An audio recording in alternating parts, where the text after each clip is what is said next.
I thanked Italy very strongly for its leading role in the coalition against ISIL. After the United States, Italy is the second largest contributor of forces in Iraq. Italian forces are helping to stabilize cities through its training of police after they are liberated from ISIL. The start of Iraqi operations to liberate Mosul is another major step forward. Mosul, as many of you know, is Iraq's second largest city, and ISIL has been entrenched there for more than 2 years.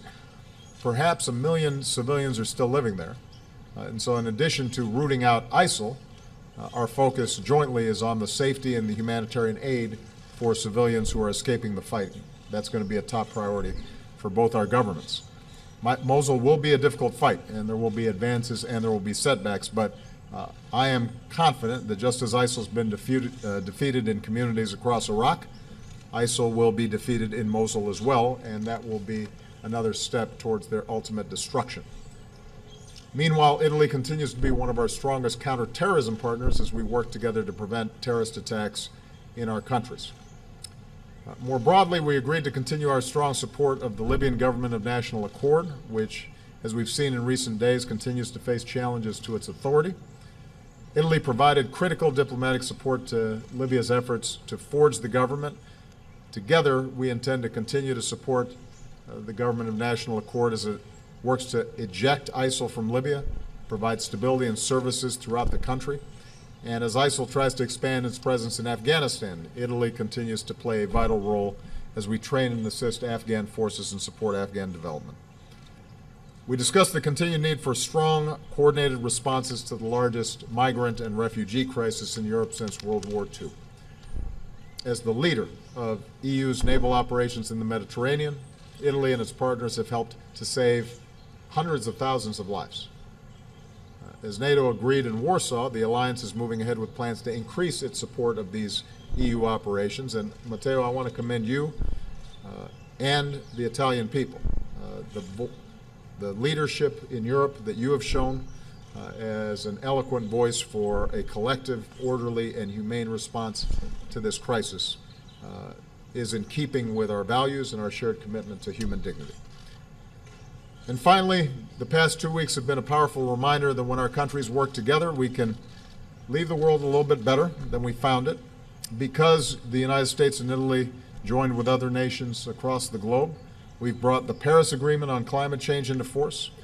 We reached an agreement to limit aviation emissions, and through the Montreal Protocol, nearly 200 nations just this past week agreed to phase down production and consumption of dangerous hydrofluorocarbons, which are an enormous contributor to greenhouse gases and a major step towards achieving the goals that we set in Paris. Meanwhile, Italy continues to be a strong partner for development, especially to combat hunger and malnutrition around the world. So, once again, Matteo, thank you for your friendship, thank you for your partnership. I could not ask for a better partner, and the American people could not ask for a better friend and ally than Italy. So, grazie. In terms of our international policies, the Italian agenda is in agreement with the American agenda. We are thoroughly convinced of the need to affirm values of being able to live together, of being civil throughout the world. That's why we commit ourselves to work with the international coalition in all theaters, starting in Iraq, in Mosul, where Italian troops are supporting an operation to save the dam in Mosul. And we believe that it's fundamental, it's crucial not to succumb to the culture of fear.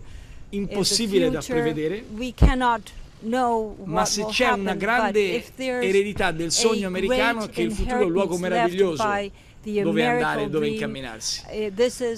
Recentemente tante polemiche sull'innovazione e la tecnologia hanno portato a considerare il futuro una minaccia.